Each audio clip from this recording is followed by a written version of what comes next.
يا ابني، يا حبيبي، يا ابني انا امك، اديني حقي وريح قلبي. كنت بشيل لقمه من بوقي واحطها في بقك. حبيبي كبرتك علمتك، بص كبرت وبقيت حلو ازاي.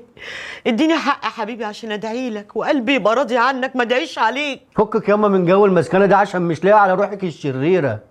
وبعدين انا قعدت في الحضانه شهرين، يعني الاولى اروح ابر الحضانه. انا اتبهدلت يا ياقوت، انا عاوزه حقي منها. خلاص يا قلبي، الحب الشاي ده عندي انا. وقولوا لي بقى دخلتكوا عليا دي جايه معاكم بايه؟ عايزه حق انا والراجل الغلبان ده. الله، وبقى غلبان ده انتوا اتفقتوا بقى. عموما عايزين تشتغلوا معايا وتاكلوا لقمه من عينيا، هتتزقبوا هطردكم من جنتي. احنا موافقين على كل شروطك، بس باللي رقنا بأي حاجة بقى. الشروط اللي انت موافق عليها يا ابو شروط انت، الا انا موافق على كل انا مش موافق على حاجه. ولو ما اديتنيش حقي هروح لحمزه الدباح واقول له تخرب على الكل.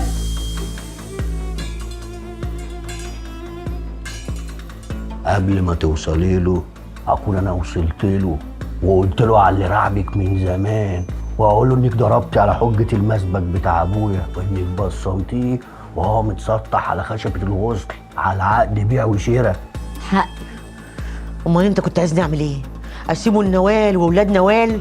ده انت المفروض تبقى فخور بيا. وانا فخور بيكي، واكون فخور بيكي اكتر لو اديتيني حجه المسبك عشان اشغله وندورها ونروق على حالنا. وليكي 10,000 اخضر من ورا البقف اللي واقف ورايا ده. انتوا بتتوددوا على ايه؟ بس يالا. تعالى يا حبيبي، خد يا بت. بت يا بت تعالي، دخلي الشنط دي جوه. وات؟ ولا وات ولا ما وطاش، دول جوه، حطيهم جوه بسرعه. صباح الخير. صباح الزفت. جرايه حمزه، هو البيت ده ملوش اصحاب ولا المعرقبه مفكره روحها داخله اليمامه سنتر؟ يا ماما سنتر ايه؟ لا ليه صحاب. من النهارده مريم هتعيش معانا في بيتك وفي بيتها. ما كانش يتعز يا اخويا، مش فاتحاها ملجأ انا. وبعدين مش كفايه شاركتني فيك، جايبها تشاركني في بيتي كمان؟ طيب حمزه، انا هرجع بيتي. انا جيت علشان خاطرك، مع اني مش متعوده اعيش غير مع خدامين، بس قلت يعني الحقيقه مش هتفرق.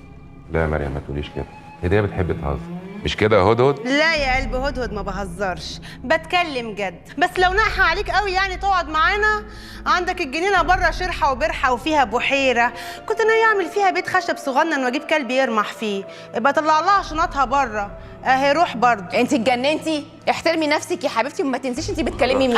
لا انت بتعملي ايه؟ خلاص بس خلاص. نسيت نفسها على بس البيت. انا نسيت نفسي. خلاص استهدوا بالله خلاص. وكلب ايه؟ كلب ايه؟ انت من امتى بتحبي الكلاب ده؟ انت طول عمرك بتخافي منه. بقيت بخاف من البني ادمين اكتر. طب يا حبيبتي، ده كده ميك سنس قوي. اطلعي انت بقى عيشي مع الكلاب بره، علشان البيت ده هيبقى فيه بني ادمين، فمش هتلاقي تعيشي معاهم. وانت مفكره نفسك بني ادمه يا بلاستيك؟ بس يا خلاص عمليات. لمي نفسك بقى. انت يا ماما بس خلاص يا مريم، خلاص معلش اهدي وخشي ارتاحي جوه في اوضتك. خشي هتلاقيها على اليمين جوه. انا هدخل يا حمزه